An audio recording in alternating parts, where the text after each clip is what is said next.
Well, hey, welcome back to the HD Conversations podcast. My name's Paul. I'm Phil. And today we are continuing in our, series season where we've been talking about deconstruction or deconversion from Christianity. And so today we're going to pick up where we left off last time. Yeah, keep the conversation going. Yep. And we're going to talk about another reason why people deconvert, and that is because of social pressure. Yeah, and I think it's important as a reminder. I think we probably talked about this in the first episode way back when, but if you haven't listened to that, what are you waiting for? Sheesh. What are you waiting for? That's an old song now. That is an old song. I just really want to sing the rest of it, but I'm not going to because don't. Probably not appropriate for this podcast. Anyway, when we talk about reasons for people that's just the buzzword right now, deconstructing the Christian faith, or more realistically, deconverting. These are not reasons that people who have gone through that process list. Some of them may be, but a lot of them is more on the outside looking in, things that contribute to it. And that's definitely going to be the case with today's conversation, as we're talking about the reason of just social pressure, right? That oftentimes we find people leaving the faith, and they may give different reasons,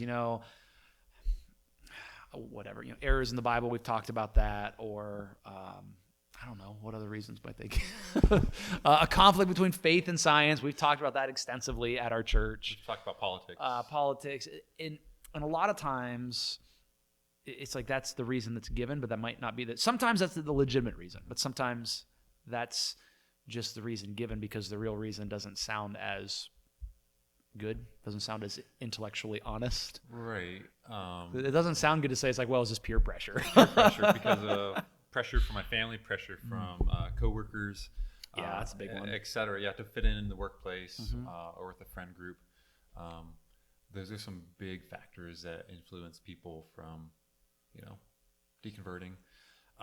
Especially one that we talked about the workplace, but that spills over into the friend group. You start working at a location or a place, make some friends there, make some friends, start hanging out outside of work, and then it's like, oh, you're a Christian. Oh, and then maybe you stop getting invited to stuff. Well, I'm not like one of those Christians. Yeah. But and then it moves to, I don't really go to church anymore. So you're a Christian, so that means you believe X, Y, and Z. Yeah. And I think then just slowly it's like, no, actually I don't believe that anymore. Yeah, because there's that innate need in all of us to belong, to feel community, to feel needed and known. And so whenever we find a place that it seems like we fit in, we are almost willing to do sometimes whatever it takes to maintain those friendships and maintain that those relationships. And sometimes that means compromising on beliefs that we once held or maybe were once important to us.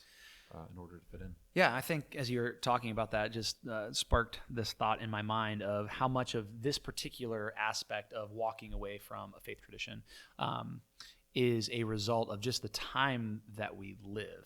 And so as we talk about, social pressure, peer pressure, this just sounds like we're back in school again. Like, don't give in to peer pressure. If your friends told you to jump off a bridge, would you do that? Right. Anyway, but we talk about kind of like social pressures in how the people that we're around shape us. Like let's not kid ourselves. That's not just a faith thing. That's in every aspect of your life. The people that you surround yourself with is going to shape, what you think and how you act in the world. But as we think about the time that we live, where we're very transient compared to what we used to be. And so it's not uncommon to, I grew up in an area with this support system, this friend group, this family, maybe a church, right? And then I go to college and it's far away, or I get a job and it's in a on the other side of the country in a different city, whatever that looks like. Well, now I've been ripped out of that support system that I had for a really long time, and those people who probably believed in a similar way that I did, and I've been brought into another group of people, in the workplace or in school or whatever. And so as humans, like you said, we have this innate need to connect. Like we are social creatures. And so now we're introduced to an entirely different social group. And that's very unique now at this point in history compared to really any other time, where you pretty much stayed somewhat close to home, somewhat close to those relationships. And so I think it's important to realize that too and say, well, so you're, because I can already hear people arguing, saying, so you're saying just the only way you can keep your Christian faith is you stay insulated and surround yourself with people that only believe and think like you do. I'm like, no, because that works the other way too. Right. It's like, well, you only left faith because you were surrounded by people who thought the same way that you now do. I think it's just important to recognize whether it's at home, far away, what you believe, what you used to believe, the people that you're surrounded with. Like, you're not making as much of an unbiased opinion of your evaluation of your faith as you think you are. Right. It's a social contagion. Yes. Really, that's a buzzword, right? Really what it is. I mean, it is. Everything's yeah. It's like, okay. And so the question we have to ask, because sometimes I'll hear this argument brought up. It's like, well, you're just a Christian because you live in this place. Mm-hmm. If you lived in this other place, then you'd be this or that. It's like, that's a contributing factor. But what that conveniently, and we'll get into this more later, what that conveniently skips over, it's like, well, which one's true? Which one makes the most sense? Which one is there better evidence for? And so like, we have to follow that direction, not just, hey, this is the path of least resistance in my friend group or in culture. Right. And so that ties into something that we were talking about earlier where, 50, 100 years ago, there was overwhelming pressure to be part of a church, to be Christian. Yeah. And so the social pressure was the other direction. Yeah, and so you ended up with massive churches. You ended up with a lot of people that went to church just because that's what you did in that culture at that time. Yeah, and even if you were like, I don't believe this, I'm an atheist, agnostic, whatever, you didn't tell anybody that. No, you went to church. Still went. You prayed went through at the dinner. motions. Yeah, you did all the things. But now that's reversed the other way, where it's not as cool to go to church. There isn't the social pressure. Now the pressure is in the opposite direction. Yeah. The pressure is to not go to church, not be part of any really civic institution in our communities. And so people do that instead. Yes. There's overwhelming social pressure to be secular, to be humanist instead of being in the church. And so, it works both ways. You can't say, well, the only reason you're Christian is because you grew up in it or you surround yourself with those people. It's like, the only reason that you follow a secular lifestyle or have that belief system is because the people you surround yourself with, because the way you were raised or things that happen to you. So it works both ways. Yeah. And so like formulating your beliefs, whether it's in the direction of faith or in the direction away from faith, doing that according to social pressure is not a good option. No. It's just not. No. But unfortunately, that's where we find ourselves. Yeah. I've had this conversation, especially working with some of our students, and they'll talk about some of their friends. And it's just like, well, like I have a friend, like a couple of my friends are atheists, a couple of my friends are agnostics. And I've had a conversation and said, hey, like, have you ever asked your friends why they believe what they believe? And they're like, well, no, not really. But sometimes the answer is yes. And it's like, well, they don't know. They just because I am. Because that's kind of more and more so that's the water that we swim in. I'm like, 20 years ago, your friend in school, 30 years ago, and definitely further in the past that, if you were to ask your friend, well, I'm a Christian. Well, why do you believe what you believe? I don't know. I just am. And so it's just important to understand. It's like, yeah, we're doing the same thing, just in the other direction. Do you have a reason for what you believe and why you hold to the things you do? No, this is just kind of the waters that we swim in culturally. So, yeah.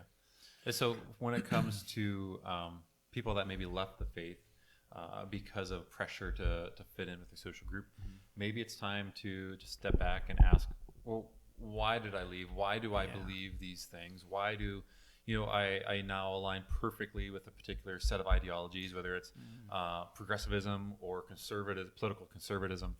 Let's touch on that in a second, but go ahead, okay. keep going. So it's important to ask those questions, and whenever you honestly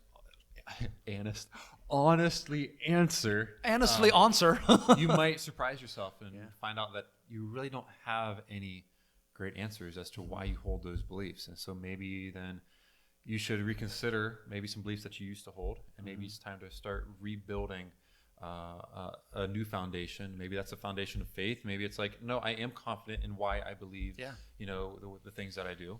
But ultimately, as a pastor, I believe that the Christian story makes the most sense and makes sense of life, of the bad things that humans do, what we call sin, and has a beautiful salvation narrative.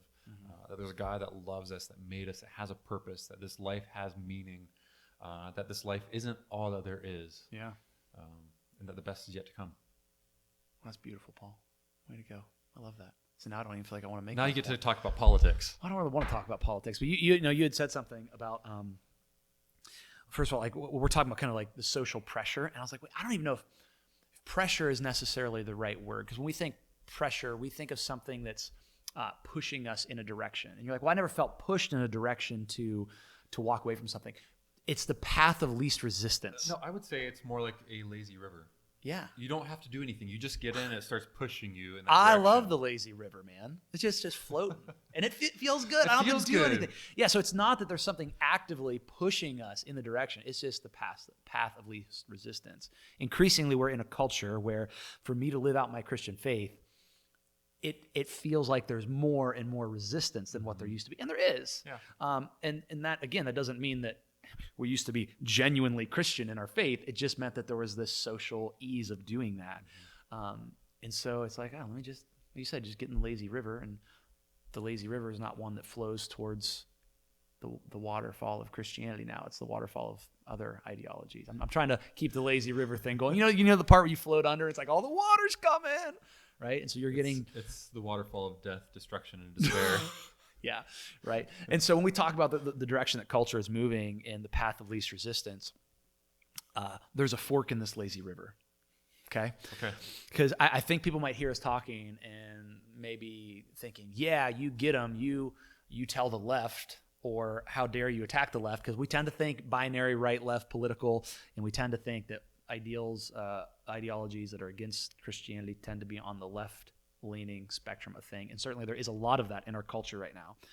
But I think it's equally important to point out that there's increasingly more and more anti-Christian on the right, where like you can get in that path of least resistance. And there's actually been polling and research that shows this now of I don't even know which direction to go with this, but that term evangelical, of people who on the right claim the title of evangelical, but they have no orthodox Christian beliefs whatsoever. Like in terms of how do you view the Bible, like Jesus, any of these things. It's just like, well, no, it's just a label. It's equally the path of least resistance on that side.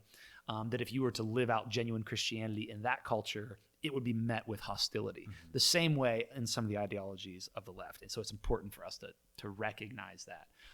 You should feel resistance to your faith. It shouldn't just speak the language of culture around you, which, interestingly, there's been a little bit of cultural upheaval over trying to speak the language of culture around us. Yeah, you talk about that? There was a Super Bowl ad yes, it was. last week, the He Gets Us campaign. The He Gets Us campaign, they published a lot of ads trying to maybe get people to reconsider, to start conversations about Jesus, about Christianity. And what they do is it paves the way for people to share the good news of Jesus through local churches with those individuals. Yeah, can we just say that's a really good thing? I love that idea of creating buzz, a cultural conversation around Jesus, and then not trying to answer all the questions in an ad, but trying to direct people towards a local church, trying to direct people towards Bible reading plans on the YouVersion app. That's great.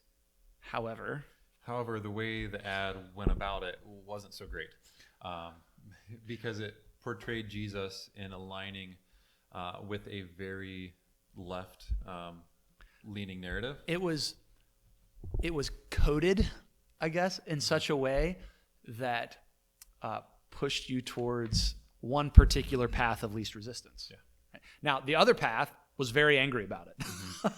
And so, yeah, you felt resistance there, but yeah, more on the left side of things, it was like, oh yeah, this is great. We like Jesus now. This language and imagery can fit in perfectly with how we already view the world. And it's like, I don't think Jesus should ever fit in perfectly on any way that we view the world. There should always be this sense of, hey, he's stepping on my toes here. There's some uncomfortability in this. But yeah, anyway, we kind of meandered there. Yeah. So we kind of got off topic. We kind of just, meandered along like a lazy river.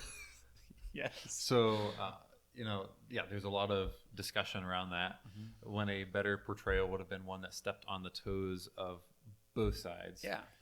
And even the toes of Christians. Yeah. Because there's things about Jesus that Christians do not like either, because the message of the cross, the message that you need Jesus, that you're a sinner in need of a Savior, is offensive to everyone. Yeah. Stumbling block to Jews and foolishness to the Gentiles. That's right. Yeah. To quote another Paul that I know, I don't actually know the other Paul. That'd be weird if you did. I'd be really old if I did. So yeah, I think at the end of the day, to bring all this around, right? We're talking about social pressure to step away from the Christian faith because it's like, well, that's not politically correct to say that or to think that, or maybe that seems offensive. Or in the past, a social pressure to follow the Christian faith. We can't decide what we believe and how we should live based simply on, well, what do people around me think? What does my friend group think? There has to be more depth than that. So to wrap things up, if you maybe feel yourself drifting from your faith because you want to fit in culturally or with a friend group, family group, coworkers, maybe it's time to start paddling in place in the lazy river, so you're not at least going down. And take some time to reflect, to think, to ask yourself, okay, why am I going in that direction? Why am I beginning to believe those things instead of these other things? Is there something else that's maybe influencing that? So maybe it's some of the things that we've already talked about in this podcast. Go ahead. No, go ahead. No, I was just going to wrapping thought, but it sounded like you were going to give a wrapping something. No, you wrap it up. Wrap it up.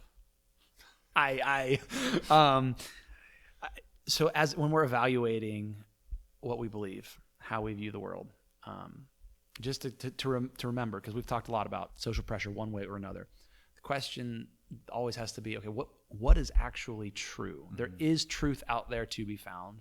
Not only what is true, and no set of views is going to perfectly answer every question, but overall, what answers the most questions of the life and all those things? What is true? What is good? What is beautiful? Yep. And as Paul already let the cat out of the bag. We're pastors. We think that the story of Jesus is the truest story, the goodest, the most good, the best story that offers the most good. It is the most beautiful story to bring beauty into a broken world. There is no other narrative, religious, secular, otherwise, that tells a story of a God who so loved his creation and his people. It says, you are a mess, but I love you. And so I will die. I will suffer. I will enter into that pain and offer, new life and a way forward. So yeah, it may cause a whole heck of a lot of resistance in our day-to-day life. But the question is it true? Is it good? Is it beautiful? All right. Well, that's a good way to end this podcast. If you are watching this and you're like, I'm not sure, I'm exploring, we invite you to come join us at Hope Community. Yeah. You can go to hcminerva.church and plan your visit. Let us know you're coming. We'd love to have you on a Sunday morning. You can explore your faith here. You can ask your questions, express your doubt here. And also, Easter is coming up. It's a great Sunday to come for the first time. Heck yeah. To hear a little bit more about what Phil was talking about the Christian story being good and true and beautiful. So thanks so much for joining us. We'll see you next month on the HC Conversations podcast.